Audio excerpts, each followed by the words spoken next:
This is the Playa Manuel Antonio. It is just outside of the national park. This is a short walk from the hotel Costa Verde where we're staying. Couple quick stories. Number one, when you are driving to get to the park, it's quite popular, it's quite well known, there's a lot of people that go there. At any rate, about a kilometer outside of the park, you're on the main road going to the park, and you see a bunch of official looking people. Maybe there's about four or five of them, all dressed in the same uniforms, directing traffic. And you think, oh, okay, the park must be closed, this must be the official place to park. Well, so they direct you to park in this area, and only to find out that they're actually not official. They're soliciting guides to take you through the park, which is completely erroneous. You could park anywhere you want, and you could park much closer to the actual park, although this wasn't a bad place to park. But anyway, they shoot us off and said, no, don't park here, go find another place to park, because they're preserving that for people who are going to take the guide service, and I don't recommend taking the guides at all. I mean, number one, you don't need it. Number two, you're on their schedule, and it's a little bit, they're a little bit on the cheesy side, where they're selling you, it's probably like what, $10-20 per person for a guide. You just don't need it, so don't take it. We got kind of sidetracked a little bit. We met a gringo, and he said, hey, you can get into the park by walking up the beach and jumping over a fence. So we gave that a shot, only to find out that once we crossed the fence, it was like into heavy, deep mangrove, and Melissa was freaking out. The kids were all freaking out. So anyway, we went back through the actual entrance, and this is the entrance to the park. There's a pretty big lineup, so it's highly recommend that you get to this park earlier in the morning.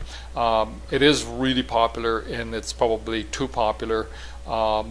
So it takes away a little bit of the fact that you're in a national, or in a park, if you will. It's a lot of folks. So, but at any rate, it is the only place that I can remember or recall seeing sloths, and they're everywhere, easy enough to find, because the guides that somebody was foolish enough to pay have these little telescope things, and they typically have a little crowd of people around them, and the camera's pointed, or the telescope is pointed directly at the sloths. Here I get one.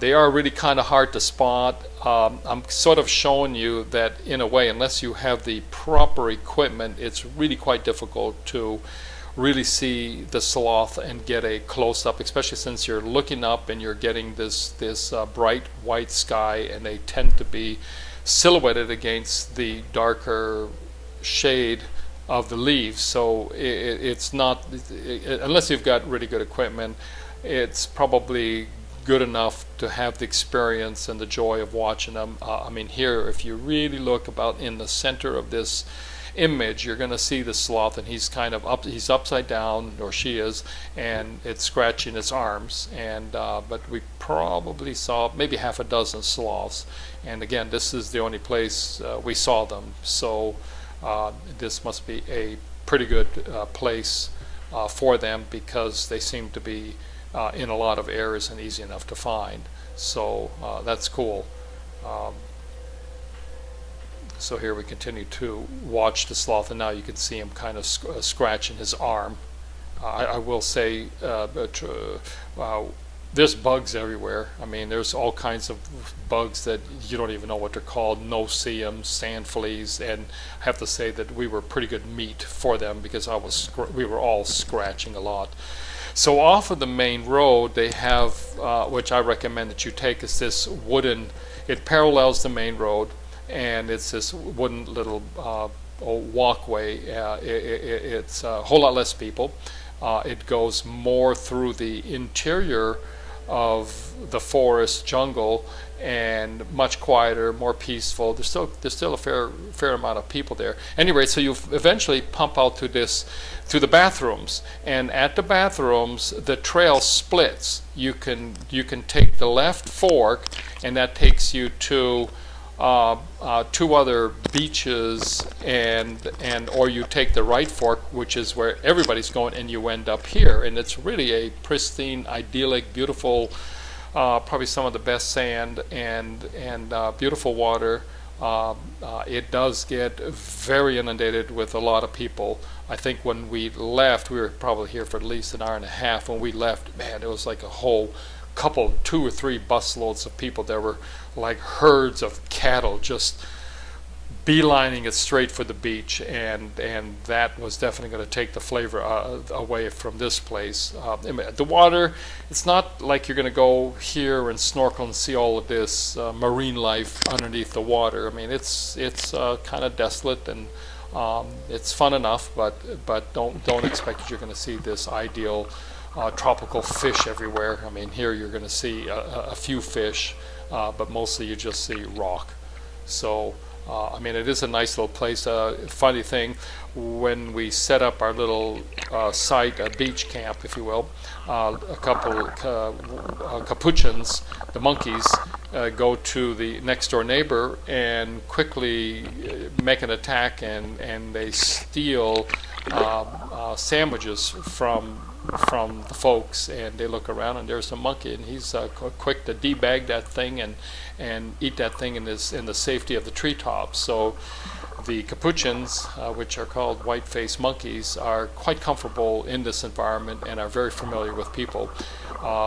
This park, similar to most parks, they actually have guards at the entrance to the park, and you have to open up your backpack and let them look inside. In this particular park, they do let you take sandwiches, but they don't let you take in cookies or chips or anything like that, which is probably not a bad idea, because these monkeys are pretty comfortable with people, and you probably save their poor guts from getting the types of diseases that we have.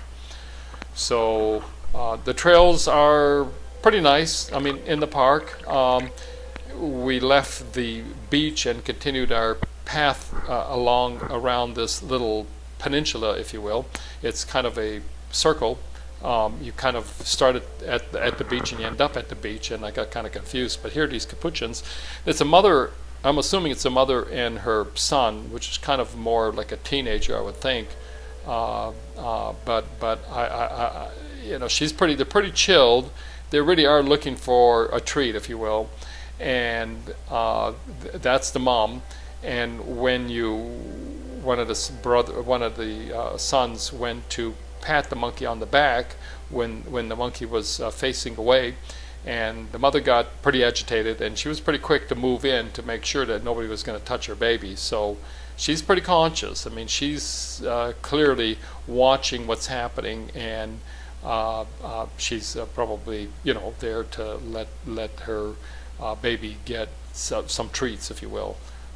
Probably leaves get kind of boring, and they probably enjoy the treats and the new variety of food that tourists are bringing into the park. So, but these capuchins are pretty chill. They're not particularly aggressive. They are fascinating at this close-up to kind of observe and watch. I mean, it's certainly this human element almost to them, because they're a lot like us, aren't they? With the great dexterity and almost the intelligence of looking at their eyes. So it's kind of cool, to have this experience. These are really wild animals, but I think they've been habituated at this park with a lot of tourists that come in here, and they are probably pretty excellent little thieves. But here they're not necessarily beggars. I mean, they're somewhat beggars, but they're not thieves, if you will, unless, of course, you are unaware and you leave your sandwich in close proximity. They're going to grab it. So the park continues. I would say that the main beach, where everybody goes, which has got really lovely sand and it's a nice little cove, it's really idyllic, except that it really is too busy. And I'd have to say that if you're at the bathroom, if you take the upper trail in the opposite direction of where everybody's going, I personally like those two beaches. One is called Puerto Escondido, a hidden port, a whole lot better. I mean, it's more primitive, it's more wild. There were maybe only one or two other people there. The day we are getting later in the day, so I think a good chunk of the folks have already left. But nonetheless, there's something about being on the ocean in a park environment and not having hordes of people around. It really kind of allows one to sort of take a good deep breath and take it all in. I will say that it is a nice park. It does have some really nice features. They've got very good trails, easy to manage. I think this hike also to get entrance to the park was probably like $16, and I think it was a park that children, young teenagers were not discounted. So, if I take a family of 5, I'm actually paying about $75-85. So for me, it's a consideration. So it's costing me $85 or $75 to go into the park, and that's a lot. So word of caution, if you will. We did try to get around, but that didn't work so well. So again, this shows you the trail is well worked out, good pathways. This one leads down to Puerto Escondido, which is hidden port. And depending on the height of the tide, time of the day and time of the year, if you will, there's this little island and you can walk out to it on low tide. I think right now the water is a little bit too high.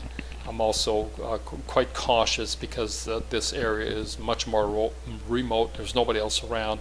I was sort of uninclined to get in the water because of potential undertow or rip tides, also because I'm very cautious when there is a small amount of beach and rocks are real close, because you can get pulled out, sucked out, and bashed up against the rocks, and that does not look like a good idea.